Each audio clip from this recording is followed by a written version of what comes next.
a literal real-life storybook. We're going to explore the magnificent Amba Vilas Palace, which you probably know as the Mysore Palace. Now, this isn't just your run-of-the-mill royal residence, it's actually the largest palace in all of India. So if you've ever wanted to wander through a world of royal intrigue, dazzling lights, and, ancient secrets, well, you are in exactly the right place. We're going to unpack the history, explore the hidden corners, and give you all the practical details you'll need to actually go and experience this magic for yourself. Okay, let's dive into this. Here's our roadmap for today. First, a tale of four palaces. Then, architecture and hidden secrets. After that, the Grand Dashara Festival. And we'll wrap up with your royal tourist guide. Chapter 1, A Tale of Four Palaces. So the story of the Mysore Palace is really one of creation, dramatic destruction, and just glorious rebirth. It's like a fairy tale that spans centuries. To truly appreciate what stands in Mysore today, we've got to look at its incredible timeline of survival. The very first structure here was actually laid out way back in the 14th century.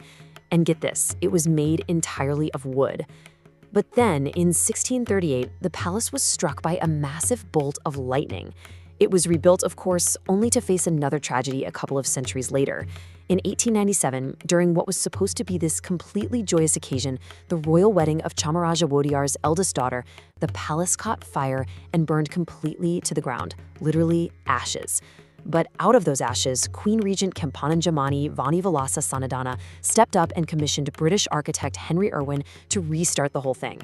The magnificent stone structure we see today, which is technically the fourth version of the palace, was finally completed in 1912. Now, this massive undertaking wasn't just about, building a giant house. It was about honoring a huge legacy. The current palace was built specifically to pay homage to the Mysore kingdom and the Wodeyar family. These guys were the royal rulers of Mysore from 1350 all the way to 1950. That is a long time. Their reign wasn't exactly without its shadows, though. During the early 18th century, under the rule of the Muslim Sultanate Tipu Sultan, the palace actually went through a period of severe neglect and deterioration. But the Wodeyar legacy endured. It survived political instability, literal roaring fires, to ultimately give us the breathtaking monument that's standing there today. Moving right along to Chapter 2, Architecture and Hidden Secrets. All right, now that we know the history behind the walls, let's look at the magical ingredients that make up the castle's actual design. Because the palace has been rebuilt and restructured so many times over the centuries, it borrows from this incredible mix of styles. The primary architectural style you're looking at is called Indo-Saracenic. Think of it as a giant magic potion of cultures. It beautifully blends elements from Gothic, Rajput, and Muslim designs. When you look up at this towering three-storied structure, you can immediately spot the Islamic influence in those striking, deep pink domes. It really is a true masterpiece that flawlessly integrates India's vast cultural richness into one single unified design. And right beneath your feet, hidden magic is literally woven into the stone. Because, what's a castle without some secrets, right? Now, what's really interesting here is that the Mysore Palace actually features a whole network of hidden underground tunnels. These served as secret passageways connecting cellars and other confidential areas of the grounds. Plus, as you approach the central arch, if you look up, you'll see this beautiful sculpture of Gajalakshmi, the goddess of prosperity and wealth. She's seated there with her elephants, basically acting as a protective ward over the entire palace.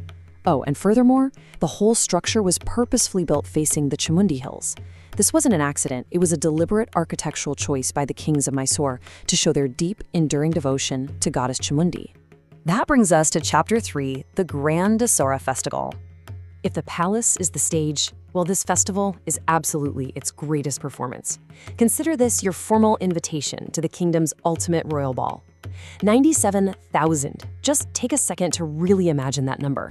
For 2 whole months, right on the eve of the famous Mysore Dashara festival, the palace is illuminated by exactly 97,000 gleaming light bulbs.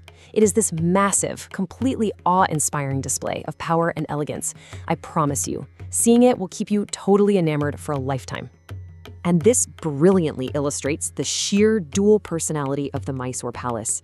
During the day, it's a place of absolute tranquility. You can just stroll through these spectacularly well-maintained, sunlit green gardens that surround the structure. It's super peaceful. But at night, especially during the festival season, Those 97,000 bulbs turn the palace into an ethereal light extravaganza that just glows brilliantly against the ink-black sky. The visual contrast between those peaceful daytime gardens and the spellbinding glare of the night illumination is literally breathtaking. The festival itself goes on for 10 days, usually happening in the third week of October. And the grand finale? It is something straight out of a fantasy novel. On that 10th day, a spectacular parade featuring totally elaborate floats and, yes, real, majestic elephants commences right at the palace gates. You got artists performing on stages set up all across the grounds, making the palace the absolute center of gravity for the entire city. Finally, Chapter 4, Your Royal Tourist Guide. So how do you actually step into this storybook for yourself? Let's equip you with some practical travel logistics, seeing how this all builds together. There are 3 main gates leading into the grounds, and you absolutely need to know which one to use. The front gate, which is the East Gate, is typically reserved for delegates, or it's open specially during the Dasera festival. The West Gate is also strictly exclusive to Dasera, so for everyday adventurers like us and the general public, your magical entryway is going to be the South Gate. That's where your journey begins. And here is your quick reference royal itinerary. The palace is open for general daytime visits every single day from 10 a.m. to 5:30 p.m. Now, if you want to catch that incredible illumination we were just talking about, you'll definitely want to plan your visit for a Sunday or a public holiday, right between 7 p.m. and 8 p.m.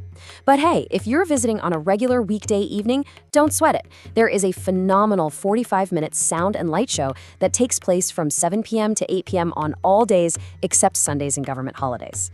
So with just a tiny bit of planning, you can easily experience both the sunlit daytime gardens and the nighttime magic. So the next time you're walking through a historic space, just ask yourself, what stories have burned to the ground just to be rebuilt into the monuments we revere today? The Amba Vilas Palace is an absolute testament to resilience, but it really makes you wonder, what other hidden underground tunnels and forgotten architectural wonders are just waiting to be discovered out there across India? Are you ready to step through those gates?